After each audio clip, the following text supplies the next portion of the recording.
আজকের বুলেটিন। গাজায় আগ্রাসনে নেমে নিহত ৭ ইসরায়েলি সেনা। ইরানের বিরুদ্ধে ট্রাম্পের নতুন হুঁশিয়ারি। পরমাণু স্থাপনায় ক্ষয়ক্ষতির মাত্র জানাল ইরান। ইসরায়েলের জৈব দুর্গের পতন। ১৬ জুলাই শহীদ আবু সাঈদ, ৮ অগাস্ট নতুন বাংলাদেশ দিবস ঘোষণা। আদানির পাওনা $৩৩৬ মিলিয়ন পরিশোধ করল বাংলাদেশ। টঙ্গীতে কারখানার নিয়ন্ত্রণ নিয়ে বিএনপির দু গ্রুপের সংঘর্ষ। জুলাই সনদ নিয়ে ওয়াদা ভঙ্গ করেছে অন্তর্বর্তী সরকার, বিক্ষোভের ডাক। আসসালামু আলাইকুম, বিশ্বদৃষ্টির আজকের নিউজে সবাইকে স্বাগতম। এতক্ষণ শুনছিলেন সংবাদ শিরোনাম, এবার বিস্তারিত। গাজায় হামাসের হামলায় ৭ ইসরায়েলি সেনা নিহত, উত্তেজনা তুঙ্গে। গাজায় চলমান সংঘাতে নতুন করে উত্তেজনা ছড়িয়ে পড়েছে। বুধবার ২৫ জুন হামাসের হামলায় ৭ জন ইসরায়েলি সেনা নিহত হয়েছেন, যা গত কয়েক মাসের মধ্যে ইসরায়েলি সেনাবাহিনীর জন্য অন্যতম ভয়াবহ ক্ষয়ক্ষতি। নিহত সেনারা খান ইউনিস এলাকায় একটি সামরিক যান নিয়ে টহল দেওয়ার সময় হামাসের এতে রাখা বোমার বিস্ফোরণে প্রাণ হারান। হামাস এই হামলার দায় স্বীকার করেছে। এই ঘটনার পর ইসরায়েলি সেনাবাহিনীর মুখপত্র জানিয়েছেন, ৭ অক্টোবর ২০২৩ সাল থেকে গাজায় ইসরায়েলি অভিযানে নিহত সেনার সংখ্যা বেড়ে ৮৭৯ জনে দাঁড়িয়েছে। অন্যদিকে গত ২৪ ঘণ্টায় ইসরায়েলি হামলায় অন্তত ৭৪ জন ফিলিস্তিনি নিহত হয়েছেন এবং ৭ অক্টোবরের পর থেকে এই পর্যন্ত গাজায় নিহতের সংখ্যা ৫৬,০০০-এর বেশি, যাদের বেশিরভাগই বেসামরিক। এছাড়াও মঙ্গলবার গাজায় খাদ্য সহায়তা নিতে আসা আরও অন্তত ৪০ জন ফিলিস্তিনিকে গুলি করে হত্যা করেছে ইসরায়েলি বাহিনী। এই ঘটনাগুলো এমন সময় ঘটল যখন ইরানের সঙ্গে যুক্তরাষ্ট্রের মধ্যস্থতায় যুদ্ধবিরতি কার্যকর হয়েছে এবং অনেকেই গাজায় শান্তি ফেরার আশা করছিলেন। মার্কিন প্রেসিডেন্ট ডোনাল্ড ট্রাম্প আশা প্রকাশ করলেও ইসরায়েলি সরকার এখনও গাজায় যুদ্ধবন্ধের পক্ষে নয়। তবে ইসরায়েলের রাজনৈতিক ও সামাজিক মহলে যুদ্ধবিরতির দাবি জোরালো হচ্ছে। গাজায় এখনও প্রায় ৫০ জন ইসরায়েলি জিম্মি অবস্থায় রয়েছেন, যাদের ৩০ জনের জীবিত থাকার সম্ভাবনা কম। পরমাণু কর্মসূচিতে ফিরলে ফের হামলা। মার্কিন প্রেসিডেন্ট ডোনাল্ড ট্রাম্প নেদারল্যান্ডসের দ্য হেগে অনুষ্ঠিত ন্যাটো সম্মেলনে ইরানের বিরুদ্ধে নতুন করে সামরিক হামলার হুঁশিয়ারি দিয়েছেন।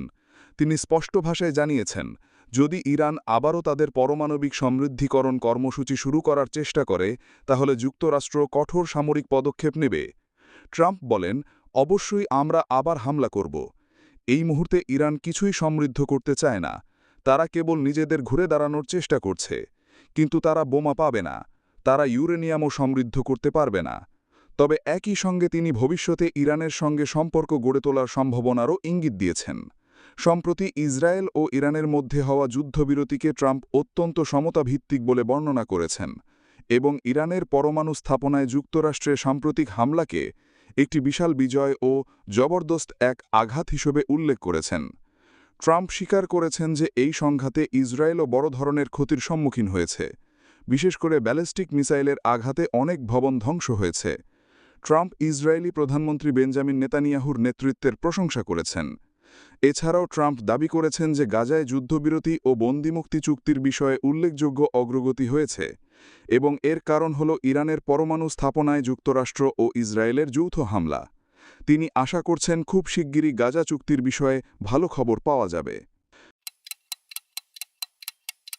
ইরানের পারমাণবিক স্থাপনায় মার্কিন হামলার ক্ষয়ক্ষতির মাত্রা নিয়ে পরস্পর বিরোধী বক্তব্য পাওয়া যাচ্ছে। মার্কিন প্রেসিডেন্ট ডোনাল্ড ট্রাম্প দাবি করেছেন যে হামলায় ইরানের পারমাণবিক সক্ষমতা সম্পূর্ণ ধ্বংস হয়ে গেছে এবং তাদের কর্মসূচি কয়েক দশক পিছিয়ে গেছে। তিনি এমনকি হিরোশিমা নাগাসাকির উদাহরণ টেনে বলেছেন যে এই হামলা ইসরায়েল ইরান যুদ্ধ বন্ধ করেছে। অন্যদিকে মার্কিন ডিফেন্স ইন্টেলিজেন্স এজেন্সি ডিআইএ জানিয়েছে যে ফোর্দো, নাতাঞ্জ ও ইস্পাহানে পরমাণু স্থাপনাগুলো ক্ষতিগ্রস্ত হয়েছে বটে, তবে সেগুলো ধ্বংস হয়নি এবং পুনরুদ্ধার করা সম্ভব। তবে ইরানের পররাষ্ট্র মন্ত্রণালয়ের মুখপাত্র ইসমাইল বাগেই আল জাজিরার সাথে সাক্ষাৎকারে নিশ্চিত করেছেন যে মার্কিন B-2 বোমারু বিমান ব্যবহার করে চালানো হামলায় তাদের পারমাণবিক স্থাপনাগুলো মারাত্মকভাবে ক্ষতিগ্রস্ত হয়েছে। তিনি হামলার বিস্তারিত তথ্য না দিলেও ক্ষয়ক্ষতির বিষয়টি স্বীকার করেছেন। ট্রাম্প ডিআইএর প্রতিবেদন প্রত্যাখ্যান করে বলেছেন যে ইসরায়েলের মূল্যায়নের পরই ক্ষতির পূর্ণাঙ্গ চিত্র পাওয়া যাবে। নেসেদ জিওনের গোপন ল্যাবে ইরানের হামলা। ইসরায়েলের গোপন অস্ত্রের আস্তানায় আঘাত। সম্প্রতি ইরানের ক্ষেপণাস্ত্র হামলায় ইসরায়েলের নেসেৎজিয়ানস্থ Israel institute for biological research নামের একটি গোপন ল্যাবরেটরি ধ্বংসস্তূপে পরিণত হয়েছে। যদিও মার্কিন হামলায় ইরানে ব্যাপক ক্ষয়ক্ষতি হওয়ার কারণে এই খবরটি গণমাধ্যমে তেমন আসেনি, তবে এই ঘটনাকে ইসরায়েলের দম্ভের অন্যতম প্রতীক এবং অদৃশ্য সুরক্ষাবলের ধ্বংস হিসেবে দেখা হচ্ছে। আইআইবিআর হল ১৯৫২ সালে প্রতিষ্ঠিত একটি জৈবিক নিরাপত্তা ঘাঁটি, যা ইসরায়েলি সামরিক ইউনিট হেমেড বেইতের ছায়া থেকে জন্ম নেয়। এই রগসাগারটি anthrax, botulinum toxin, ricin, VX nerve গ্যাসের মতো প্রাণঘাতী উপাদান নিয়ে গবেষণা ও জৈব রাসায়নিক অস্ত্র তৈরির অভিযোগে অভিযুক্ত, যদিও ইসরায়েল তা কখনো স্বীকার বা অস্বীকার করেনি। ১৯৯২ সালের এল আল বিমানের রহস্যজনক ডিএমএনটি রাসায়নিক বহনের ঘটনা এই প্রতিষ্ঠানকে ঘিরে আরও প্রশ্ন তৈরি করেছিল। প্রায় ৪০০ কর্মী, যার অর্ধেক পিএইচডিধারী বিজ্ঞানী, এখানে কাজ করেন। ১৯৯০-এর দশকে স্কাড মিসাইলের হুমকির পর থেকে ইসরায়েলি সরকার এই রগসাগারটির সুরক্ষায় বিপুল অর্থ ব্যয় করে। পোলিও ভ্যাকসিন, বিস্ফোরক চিহ্নিতকরণ কিট, এমনকি করোনা মহামারীর সময় ব্রিলাইভ নামের নিজস্ব ভ্যাকসিন উদ্ভাবনের মতো কিছু ইতিবাচক কাজও এই লাভে হয়েছে। তবে এই গবেষণাগারটি মূলত ইসরায়েলের সবচেয়ে বড় গোপন অস্ত্রাগার হিসেবে বিবেচিত ছিল, যেখানে জৈব অস্ত্র, রাসায়নিক প্রতিরক্ষা এবং টার্গেটেড ভাইরাল স্ট্রাইক সহ ভবিষ্যতের যুদ্ধের নীল নকশা তৈরি হচ্ছিল। ইরানের ক্ষেপণাস্ত্র হামলায় এই স্থাপনা ধ্বংস হওয়ায় ইসরায়েলের বহু বছরের গোপন গবেষণা এবং কোটি কোটি ডলারের অবকাঠামো এক নিমিষেই শেষ হয়ে গেছে বলে ধারণা করা হচ্ছে।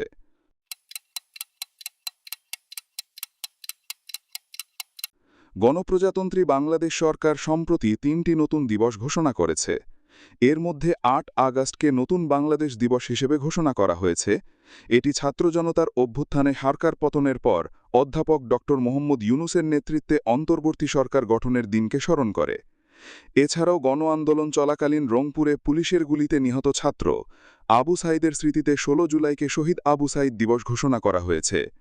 অন্যদিকে ৫ অগাস্টকে জুলাই গণ অভ্যুত্থান দিবস ঘোষণা করা হয়েছে, যা জুলাই মাসের গণ অভ্যুত্থানকে স্মরণীয় করে রাখবে। এই ৩টি দিবস পালনের জন্য মন্ত্রিপরিষদ বিভাগ থেকে আলাদা পরিপত্র জারি করা হয়েছে এবং সংশ্লিষ্ট সব মন্ত্রণালয়, বিভাগ ও সংস্থাকে যথাযথভাবে এই সিদ্ধান্ত প্রতিপালনের নির্দেশ দেওয়া হয়েছে। এর মধ্যে ৫ অগাস্ট ক শ্রেণীভুক্ত দিবস এবং ৮ অগাস্ট ও ১৬ জুলাই ক শ্রেণীভুক্ত দিবস হিসেবে অন্তর্ভুক্ত করা হয়েছে। বাংলাদেশ বিদ্যুৎ উন্নয়ন পর্ষদ বিপিডিবি ভারতের আদানি পাওয়ার লিমিটেডকে গোড্ডা বিদ্যুৎ কেন্দ্র থেকে সরবরাহিত বিদ্যুতের বিপরীতে ৩৩৬ মিলিয়ন মার্কিন ডলার বকেয়া পরিশোধ করেছে। ২০২৫ সালের মার্চ পর্যন্ত এই বকেয়া তৈরি হয়েছিল। বিদ্যুৎ বিভাগের পক্ষ থেকে মঙ্গলবার ২৪ জুন এই তথ্য নিশ্চিত করা হয়েছে। পাওয়ার ডিভিশনের সচিব ফারজানা মমতাজ জানান, বকেয়া পরিশোধের ফলে কেন্দ্রটির উৎপাদন চালু রাখতে আর কোনো ঝুঁকি নেই, তবে কয়লার মূল্য নিয়ে এখনও মতবিরোধ রয়েছে। আদানি পাওয়ার লিমিটেড ৩০ জুনের মধ্যে অর্থ পরিশোধের শর্তে প্রায় $২০ মিলিয়ন সারচার্জ মওকুফ করেছে। এর আগে ১৭ জুন আদানি পাওয়ার বকেয়া অর্থ দ্রুত পরিশোধের অনুরোধ জানিয়েছিল, অন্যথায় ঝাড়খণ্ডের গোড্ডা বিদ্যুৎ কেন্দ্রের উৎপাদন ব্যাহত হয়ে বাংলাদেশে বিদ্যুৎ সরবরাহে বড় সংকট সৃষ্টির আশঙ্কা প্রকাশ করেছিল।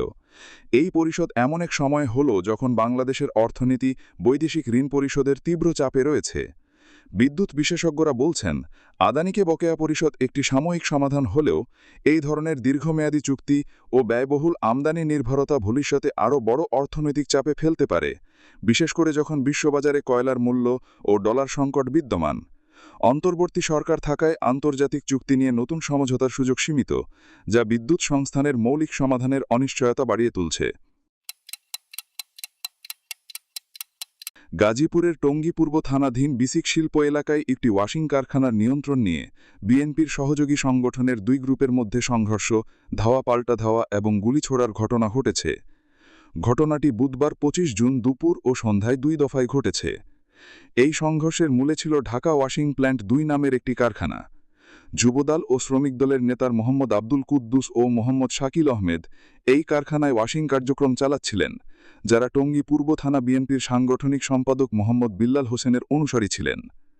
অন্যদিকে ছাত্রদল নেতা মোহাম্মদ আকাশ তার সহযোগীদের নিয়ে জোরপূর্বক কারখানার কার্যক্রম বন্ধ করে দেন। পরে ২ পক্ষের মধ্যে দফায় দফায় সংঘর্ষ হয়, যেখানে দেশীয় অস্ত্রের পাশাপাশি আগ্নেয়াস্ত্রও ব্যবহৃত হয়েছে বলে স্থানীয়রা জানিয়েছেন। যুবদল নেতা দেলোয়ার হোসেন দেলু অন্তত 2 রাউন্ড ফাঁকা গুলি ছুড়েছেন বলেও অভিযোগ ওঠা হয়েছে। এই ঘটনায় কেউ হতাহত হয়নি। কুদ্দুস ও শাকিল টঙ্গী পূর্ব থানায় লিখিত অভিযোগ করেছেন, যেখানে তারা চাঁদা দাবির অভিযোগ আনিছেন। টঙ্গী পূর্ব থানার ভারপ্রাপ্ত কর্মকর্তা ওসি ফরিদুল ইসলাম জানিয়েছেন, তারা অভিযোগ পেয়েছেন এবং তদন্ত শুরু হয়েছে। বিসিক শিল্পনগরীর কয়েকজন ব্যবসায়ী শিল্প এলাকায় চাঁদাবাজিরও অভিযোগ তুলেছেন। এখানে অন্তর্বর্তীকালীন সরকারের বিরুদ্ধে জুলাই সনদ বা জুলাই ঘোষণাপত্র নিয়ে ওয়াদা ভঙ্গের অভিযোগ তোলা হয়েছে। গত 10 মে আইন সলাহকার আসিফ নজরুল ঘোষণা করেছিলেন যে 30 কার্যদিবসের মধ্যে এই ঘোষণাপত্র দেয়া হবে, কিন্তু সেই সময়সীমা আজ শেষ হলেও তা ঘোষণা হয়নি। জুলাই ঐক্য নামের একটি সম্মিলিত প্ল্যাটফর্ম মনে করছে যে সরকার ছাত্র জনতার রক্তের সাথে বিশ্বাসঘাতকতা করছে। তারা আরও উল্লেখ করেছেন যে অন্তর্বর্তীকালীন সরকার গঠনের পর থেকে জুলাইয়ের ছাত্র জনতার বাড়িঘরে হামলা ও আগুন দেওয়ার ঘটনা ঘটেছে। তাদের দাবি, জুলাই গণঅভ্যুত্থান কোনো সাধারণ তারিখ নয়, বরং এটি অন্যায় ও ফ্যাসিবাদের বিরুদ্ধে ছাত্র জনতার প্রতিরোধের এক গৌরবময় অধ্যায়। তারা অন্তর্বর্তীকালীন সরকারকে হুঁশিয়ারি দিয়েছে যে অবিলম্বে জুলাইয়ের মধ্যেই ঘোষণাপত্র প্রকাশ না করা হলে কঠোর কর্মসূচির মাধ্যমে তা আদায় করা হবে এবং এই প্রতিশ্রুতি ভঙ্গের দায় সরকারকে নিতে হবে। এই প্রতিশ্রুতি ভঙ্গের প্রতিবাদে এবং জুলাই সনদের দাবিতে বৃহস্পতিবার রাত 8টায় শাহবাগে বিক্ষোভ মিছিল হবে। সুপ্রিয় দর্শক, এই ছিল আজকের দেশ বিদেশের প্রধান সংবাদগুলোর সংক্ষিপ্ত বিশ্লেষণ। পরবর্তী নিউজ পেতে চ্যানেলটি সাবস্ক্রাইব করে বেল আইকনে ক্লিক করে রাখুন। আসসালামু আলাইকুম ওয়া রাহমাতুল্লাহ।